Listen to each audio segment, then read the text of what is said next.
Welcome back. Your time is 4:24. I'm Martin Daubney on GB News. It's the second day of the Notting Hill Carnival. More than 1 million people are expected to descend on West London today to take part in cultural celebrations full of vibrant colours and music. But every year it seems to be plagued by crime. 3 people were stabbed yesterday on Family Day, with one in a life-threatening condition. And so far, police have made over 90 arrests. Now, earlier, I was joined by the former Metropolitan Police Detective, Superintendent Shabnam, who downplayed the levels of crime.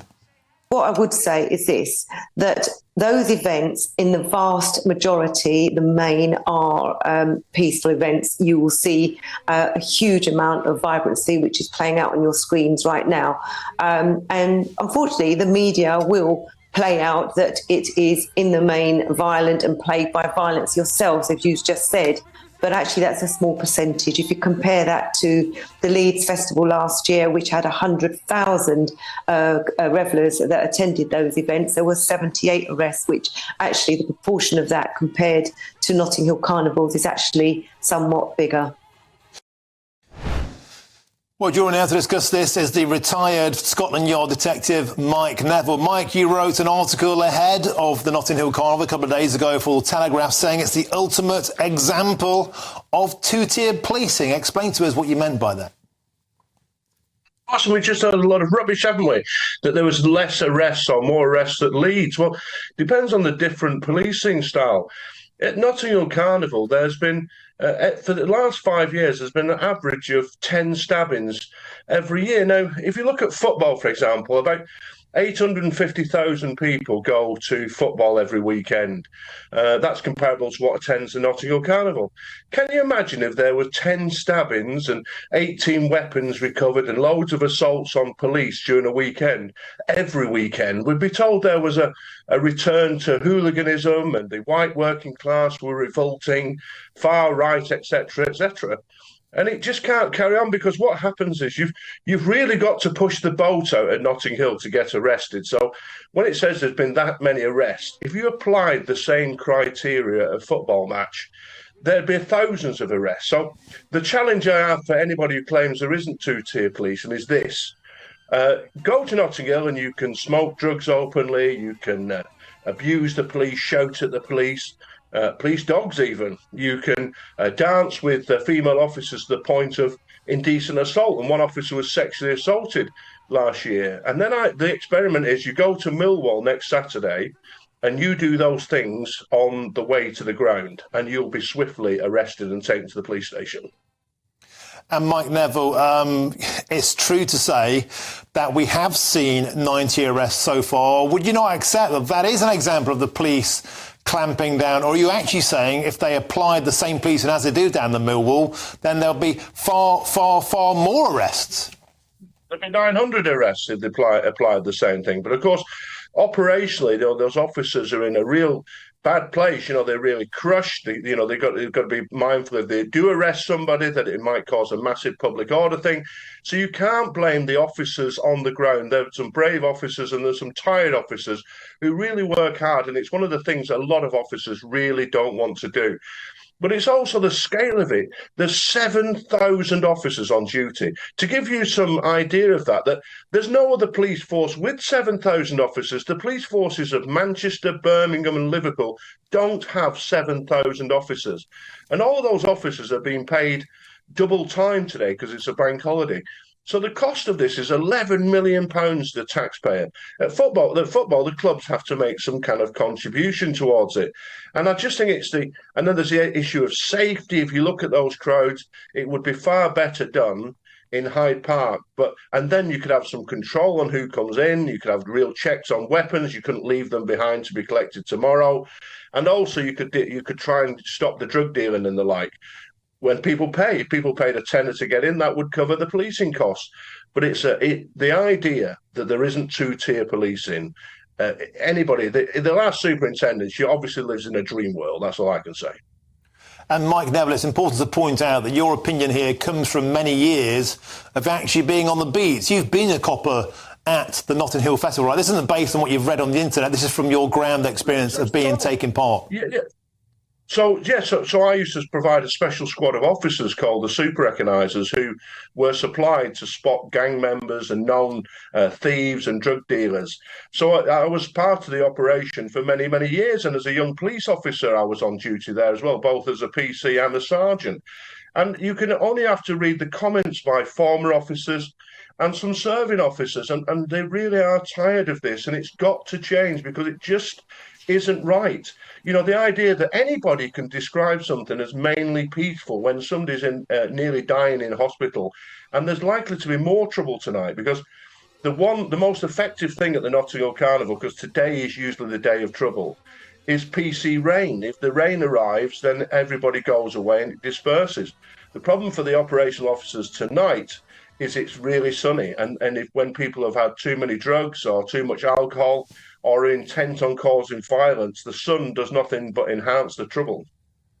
Now, of course, Mike, anybody who criticises Notting Hill, we hear they're racist because it's a cultural celebration of the Afro-Caribbean community, and the politicians in London, particularly Sadiq Khan, the mayor, seems to defend it to the hilt. Why do you think we have this situation where, as you say, you're a far-right extremist at a riot or a public display about immigration, but you're celebrating culture, even if there's violence at the Notting Hill Carnival? Is that an example not just of two-tiered policing, but two-tiered politicians, two-tiered media? It's two-tier government. And again, the ex-superintendent was saying, oh, the media report it with violence. It's the media who are saying phrases like mainly peaceful and the like. And it's just absolutely ridiculous to just throw these accusations of racism at everybody. If this was a football match, it would be banned. And I would call for it to be banned or moved and put into a place where it could be safely held, because at the moment it's neither safe for anybody attending, I would suggest, and the levels of crime are unacceptable. OK, Mike, we've got a quick 30 seconds. Are you saying then, as it stands, the Notting Hill Carnival on the streets, that should be banned? I'm saying it should be moved to Hyde Park, controlled, charged for, that the policing should be done in an area such as that it isn't safe because of the possibilities of crush, because people can conceal weapons and not go through knife arches and the like. Move it next year. OK, superb. Mike Neville, retired Scotland Yard detective, always has forthright opinions, and thanks for sharing them with us here on GB News. Shabnam Chowdhury. Shabnam, always a pleasure to have you on the show. And we have this conversation, do we not, every single year. A lot of people say that Notting Hill Carnival is a part of London's rich cultural tapestry, brings in £300 million in revenue estimated per year, yet it does seem to be disproportionately plagued by violent crime, especially now, it seems, knife crime. Is it time to ditch Notting Hill?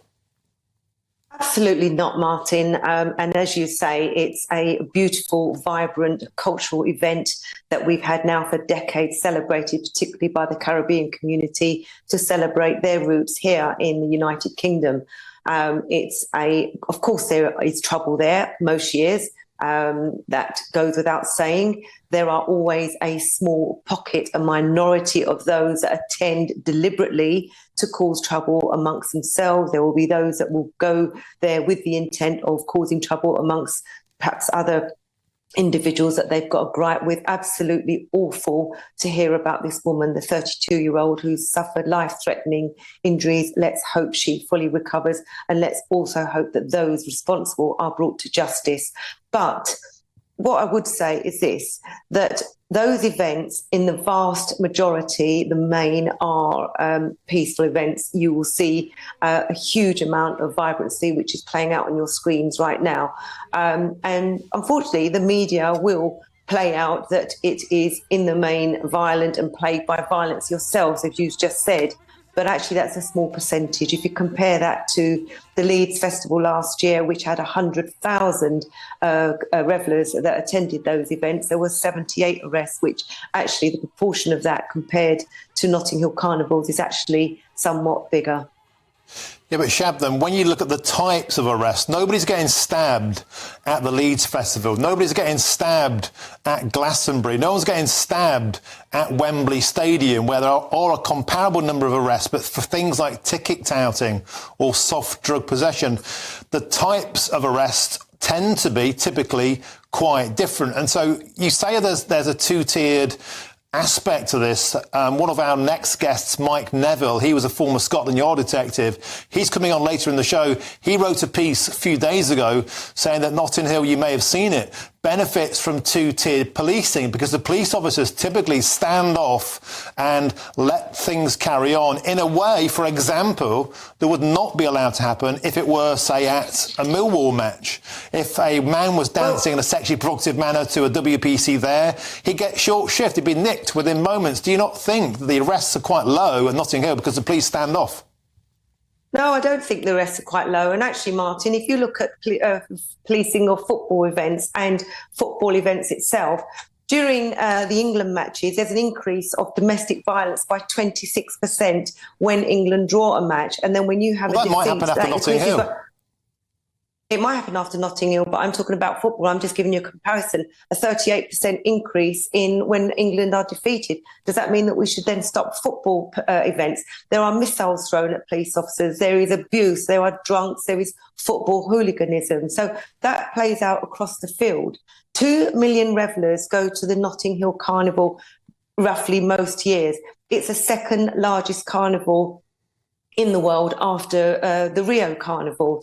It has a huge benefit to local businesses and those businesses that work hard all year round preparing. The police work very hard and closely with the organisers.